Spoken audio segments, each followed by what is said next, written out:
மயிலாடுதுறை மாவட்டம் சீர்காழியில் நூலக தந்தை எஸ்.ஆர். அரங்கநாதன் நூலகத்தை பொதுமக்கள் மற்றும் மாணவர்கள் பயன்படுத்தும் வகையில் சீரமைக்க வேண்டும் என தன்னார்வலர்கள், ஆசிரியர்கள் கோரிக்கை வைத்தனர். இதுகுறித்து நமது செய்தியாளர் ஞானவேல் தரும் கூடுதல் தகவல்களை தற்போது பார்க்கலாம்.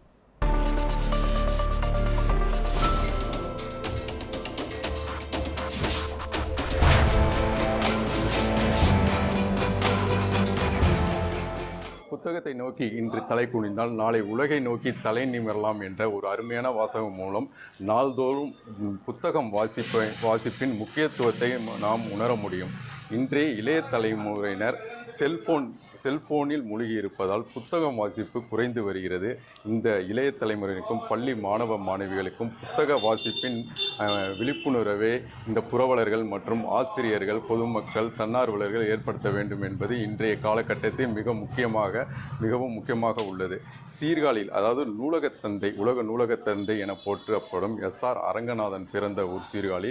இந்த சீர்காழியில் நூலகத்தந்தையின் நினைவாக 1,32,00,000 மதிப்பில் புதிய நூலக கட்டடம் கட்டப்பட்டு கடந்த 2024ஆம் ஆண்டு தமிழக முதல்வரால் காணொலி காட்சி மூலம் திறந்து வைக்கப்பட்டுள்ளது.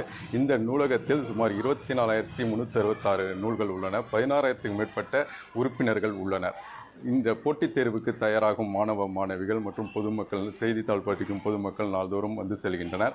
ஆனாலும் இந்த நூலகத்தில் உறுப்பினர்கள் எண்ணிக்கை இந்த மாணவ மாணவிகள் உறுப்பினர்களாக கொண்டு வர வேண்டும் என்பது இன்றைய காலகட்டத்தில் மிக முக்கிய தேவையாக உள்ளது.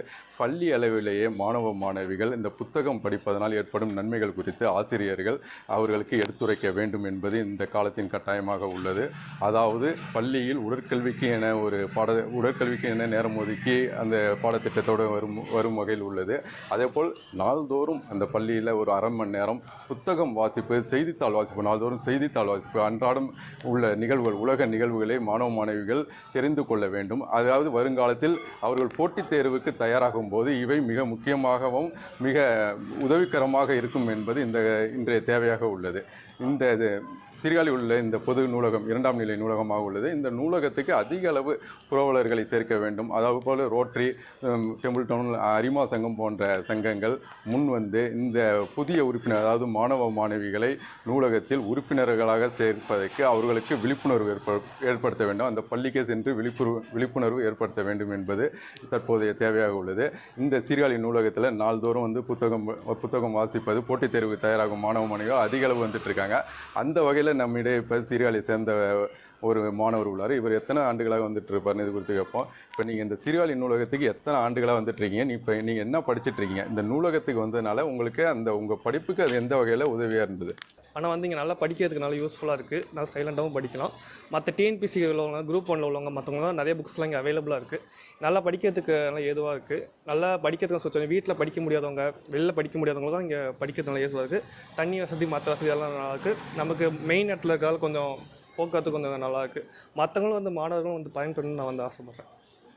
அதாவது நூலகத்தந்தை, சீர்காழி பிறந்த நூலகத்தந்தை அரங்கநாதன் கோலன் பகுப்பு முறை என்ற முறையை உருவாக்கினார். அந்த ஒவ்வொரு நூலகத்திலுமே இந்த கோலன் பகுப்பு முறையில் தான் புத்தகங்கள் அடுக்கி வைக்கப்பட்டுள்ளது. நாம் தற்போது ஒரு நூலகத்திற்கு சென்று நம்மளுக்கு இலக்கணம் அல்லது இலக்கியம் எதை தேவையான ஒரு புத்தகத்தை கேட்கும்போது அந்த நூலகர் உடனடியாக எடுத்து தருவதற்கு இந்த கோலன் பகுப்பு முறையில் தான் அந்த கேலரியில் அடுக்கி வைக்கப்பட்டிருக்கும். இலக்கணம், இலக்கியம், சிறுவர்களுக்கானது, போட்டித் தேர்வு புத்தகம் என அனைத்தும் அடுக்கி வைக்கப்பட்டுள்ளது. இவ்வாறு புத்தகத்தின் அந்த வாசிப்பு திறன், நாள்தோறும் புத்தகம் வாசிப்பு திறன் இன்றியமையாத உள்ளது குறித்து இந்த பொதுமக்களிடையே, அதாவது நம்ம சீர்காழி பகுதியை சேர்ந்த சமூக ஆர்வலர்களிடையே நம்ம கருத்தை கேட்போம். வாசிப்பு என்பது அறிவியல், மொழி ஆளுமை மற்றும் தனி மனித வளர்ச்சிக்கு இன்றியமையாத ஒன்று. நூலகத்தை நேசிப்பவன் உலகத்தை வெல்வான் என்பது ஒரு பழமொழி. எந்த அளவிற்கு நாம் யோசிக்கின்றோமோ, வாசிக்கின்றோமோ, அந்த அளவிற்கு நம்முடைய பேச்சு திறனும் எழுத்து திறனும் சிறந்து காணப்படும் என்பதில் மாற்று கருத்துக்கு வழியே இல்லை. சாதாரணமாக இப்போது நாம் யாரை பார்த்தாலும் ஒரு மாதிரியான மன அமைதி இல்லை என்கின்ற வார்த்தைகள் தான் அவரிடமிருந்து கேட்க முடிகிறது.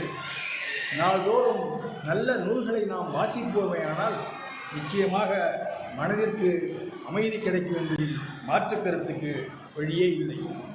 புத்தகம் ஒரு நல்ல நண்பன். நாள்தோறும் வாசிப்பதினால் உலகையும் வாழ்க்கையும் ஒரு புதிய கோணத்தில் பார்த்து நம்முடைய வாழ்க்கையை நம்மால் சிறப்பாக அமைத்துக் கொள்ள முடியும் என்பதில் மாற்று கருத்துக்கு இடமே இல்லை. தமிழ்நாடு அரசாங்கம் சமீப காலமாக மக்களிடையே இந்த வாசிப்பு விழிப்புணர்வு ஏற்பட வேண்டும் என்பதற்காக ஏராளமான நடவடிக்கைகளை மேற்கொண்டு வருவதை நாம் அனைவரும் அறிவோம். அந்த வகையில் எல்லா ஊர்களிலும் புதிதாக நூலகங்கள் கட்டப்படுகின்றன. நூலகங்களுக்கு ஏராளமான புத்தகங்கள் வாங்கித் தரப்படுகின்றன. அதே போல் சீர்காழியிலும் எஸ்ஆர் ரெங்கநாதன் பிறந்த மண் இது. நூலக தந்தை அவர் பிறந்த மண்ணில் நூலகத்திற்கு என ஒரு சொந்த கட்டிடம் இல்லாத ஒரு குறை இருந்தது.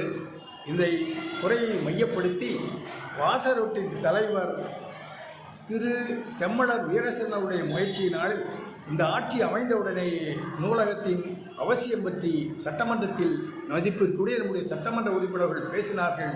உடனே சீர்காழிக்கு 1,37,00,000 ஒரு நூலக கட்டுவதற்கான தொகை ஒதுக்கீடு செய்யப்பட்டு கட்டிடமும் கட்டி திறக்கப்பட்டு ஒரு முழுமையான நூலகமாக அது செயல்பட்டு வருவதை சீர்காழி வாழ் மக்கள் நன்கு அறிவீர்கள்.